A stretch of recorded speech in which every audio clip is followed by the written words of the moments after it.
नमस्कार दोस्तों, जवाल पॉइंट के यूट्यूब चैनल में आप सभी का स्वागत है। देखिए दोस्तों, आज की इस वीडियो में बात करने वाले हैं रेलवे एनटीपीसी के बारे में। एनटीपीसी का मतलब होता है नॉन टेक्निकल जो पोस्ट होती हैं, पोस्ट कैटेगरीज, इसकी फुल फॉर्म होती है। इसमें रेलवे की जो वैकेंसीज होती हैं, railway ticket clerk, railway junior account, railway commercial clerk, यानी कि इस तरीके की गुड्स गार्ड, स्टेशन मास्टर सभी इस भर्ती के अंतर्गत आते हैं, जो कि 2019 में भर्ती आई थी। जिन लोग 2019 में तैयारी कर रहे थे लगातार, उन लोगों को पता ही होगा।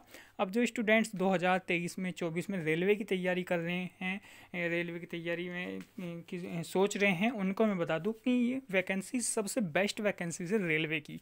जितनी भी रेलवे की पोस्ट निकलती हैं, सबसे टॉप की वैकेंसी, सबसे बेस्ट वैकेंसीज है एनटीपीसी की वैकेंसी। इसके बारे में डिटेल में बताएंगे, फॉर्म कब तक आ सकते हैं, कैसे कैसे आपको एग्ज़ाम देना पड़ता है, क्या क्या सिलेबस होता है, क्या करना पड़ता है फाइनल स्टेज तक जाने के लिए आपको। ठीक है दोस्तों, चैनल पर नए हैं तो चैनल को सब्सक्राइब जरूर कर लें। चलिए बात करते हैं। देखिए, जो इसके फॉर्म आ सकते हैं दोस्तों, वो आ सकते हैं आपके लगभग मार्च के आसपास, फरवरी मार्च में 2024 में इसके इसके फॉर्म आपके आ सकते हैं, नोटिफिकेशन आ सकता है। लगभग आपकी फ़ीस इसमें 500 रुपये होती है, और जो रिजर्व कैटेगरी होती है उनकी 250 रुपये इसमें फ़ीस लगती है। वैकेंसीज़ काफ़ी अच्छी खासी आएंगी, क्योंकि 5 साल के बाद भर्ती आ रही है, तो जाहिर सी बात है, और रेलवे की भर्ती है नहीं, तो वैकेंसीज़ तो इसमें ठीक ठाक आएंगी ही आएंगी। 20-25 हज़ार से कम वैकेंसीज़ तो आएगी नहीं। पिछली बार 35 हज़ार वैकेंसीज़ थी। इसके बात करें क्वालिफ़िकेशन की, तो देखिए क्वालिफ़िकेशन इसमें ट्वेल्थ के लिए अलग से पोस्ट आती हैं, और ग्रेजुएशन के लिए अलग से आती हैं।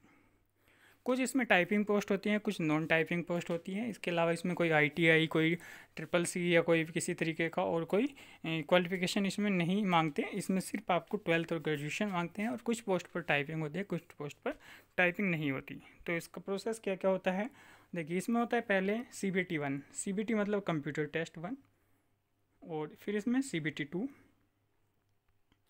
और इसके बाद इसमें जो स्टेशन मास्टर होता है उसमें साइको होता है। जो टाइपिंग पोस्ट होती है उनमें टाइपिंग होती है, जो टाइपिंग नॉन टाइपिंग पोस्ट होती है उनमें कुछ नहीं होता। और फिर इसकी आती है फाइनल लिस्ट, और फाइनल लिस्ट के बाद इसमें होता है मेडिकल, और तब आता है इसका ज्वाइनिंग लेटर। ठीक है दोस्तों, तो इन प्रोसेस से आपको होकर के गुजरना होता है, और ये सरकार के ऊपर डिपेंड करता है, आयोग के RRB के ऊपर डिपेंड करता है कि इसको कितना जल्दी कितना फास्ट कराए। वो कराने को वो 5 दिन में भी रिजल्ट निकाल सकती है, कराने को वो 1 साल तक भी लगा सकती है। वो सब कुछ उसके ऊपर डिपेंड होता है, क्योंकि जब CBT 2 हुआ था उसके बाद उन्होंने लगभग 1 हफ्ते के अंदर ही आंसर की रिलीज कर दी थी, और टाइपिंग उन्होंने 1 महीने के अंदर करा ली थी। वहीं CBT 1 का रिजल्ट आने में 1 साल लगा दिया था, आंसर की आने में भी 7 से 8 महीने लगा दिए थे। तो वो सब कुछ जो आयोग होता है उनके ऊपर डिपेंड करता है। बात करें सिलेबस की, क्या क्या होता है, तो सिलेबस में इसमें 3 चीज़ आपको पढ़नी पड़ती है, मैथ, रीजनिंग और जीके। ये इसका सिलेबस होता है बहुत ही। बाकी अदर एग्ज़ाम को देखा जाए तो सिलेबस इजी है, ज़्यादा हार्ड क्वेश्चन नहीं आते, बस कंपटीशन ज़्यादा है। ठीक है, सबसे बेस्ट जो सिलेबस है वो रेलवे का है। सबसे ज़्यादा सिलेक्शन जो लेने वाला है, जो स्टूडेंट्स लेते हैं रेलवे के अंदर लेते हैं। ज़्यादा धांधली रेलवे में नहीं चल रही है, आप लोगों ने भी सुना होगा। जहाँ चलो मान लीजिए अगर जैसे ग्रुप डी है, कुछ लोग उसमें बोलते हैं कि धांधली हुई भी है, तो कहीं ना कहीं उसमें पढ़ने वाले लोग भी गए हैं। अगर वैकेंसीज आती हैं, अब 1 लाख वैकेंसीज आई थी, तो यार देखो ऐसा तो नहीं कि उसमें पढ़ने वाले नहीं गए, तो पढ़ने वाले बहुत ज़्यादा स्टूडेंट गए हैं। तो इसमें तो वैसे भी इतना ज़्यादा प्रोसेस होता है, तो ये बिल्कुल फेयर भर्ती हुई थी। इसमें ऐसी कोई गड़बड़ी नहीं हुई थी, क्योंकि पहले स्टेज 1 है, फिर स्टेज 2 है, फिर इसमें टाइपिंग है, फिर उसमें मेडिकल है। तो कहीं ना कहीं अगर कोई गड़बड़ करेगा तो सारा कुछ रेलवे की साइट पर भी लिखा रहता है। अगर आपसे कोई पैसे वगैरह मांगते हैं तो आपको रेलवे को इन्फॉर्म कर दें, किसी भी तरीके की कोई धांधली ना हो। ठीक है दोस्तों, काफ़ी अच्छी वैकेंसीज होती हैं इसमें, जो है लेवल 2 की, लेवल 3, लेवल 4, लेवल 5, लेवल 6 तक करके इसमें टोटल वैकेंसीज होती हैं। और 2023-24 के अंदर इसको हमें वैकेंसीज जो हैं ये देखने को मिल सकती हैं। इससे पहले लगभग 2017 में वैकेंसीज आई थी, फिर 2015 में वैकेंसीज आई थी, 17 में जा कर के एग्ज़ाम वगैरह हुए थे, और 2018-19 में उनको ज्वाइनिंग मिली थी। अब 2019 की जो वैकेंसीज आई थी वो 2023 चल चुका है। अब तक भी कुछ लोगों का पेंडिंग पड़ा हुआ है मामला। अभी भी लोग रेलवे के अंदर जॉब ले रहे हैं।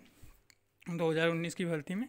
तो उम्मीद है कि 2023 जो है 2024 से फरवरी मार्च में इसका नोटिफिकेशन आपको देखने को मिल सकता है, जो काफ़ी लोगों की अभी भी आस बनी हुई है एनटीपीसी की भर्ती।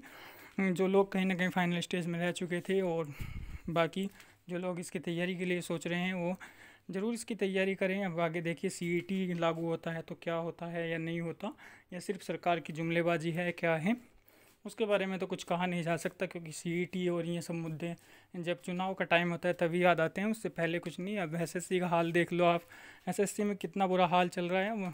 ठीक है दोस्तों, तो रेलवे की तैयारी करने वालों के लिए और भी फ़ायदे हैं। जैसे तो साइंस पे अच्छा खासा फोकस करें अपना, क्योंकि साइंस के में जो है उनको अभी एएलपी की भर्ती आएंगी और ग्रुप डी की भर्ती भी आएगी। उसमें आईटीआई की डिमांड हो रही है कि आईटीआई होगी।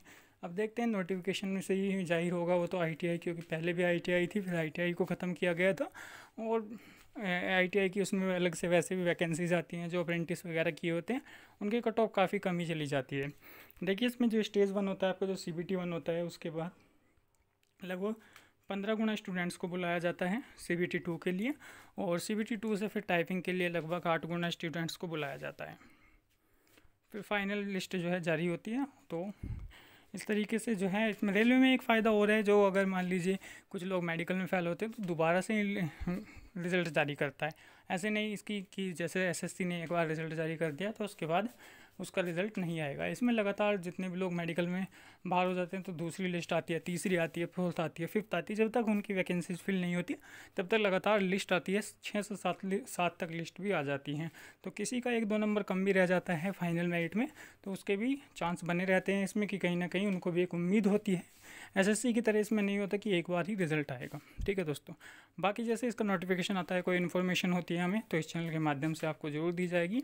चैनल को आप सब्सक्राइब कर लें, वीडियो को ज़्यादा से ज़्यादा शेयर कर दीजिए। धन्यवाद दोस्तों।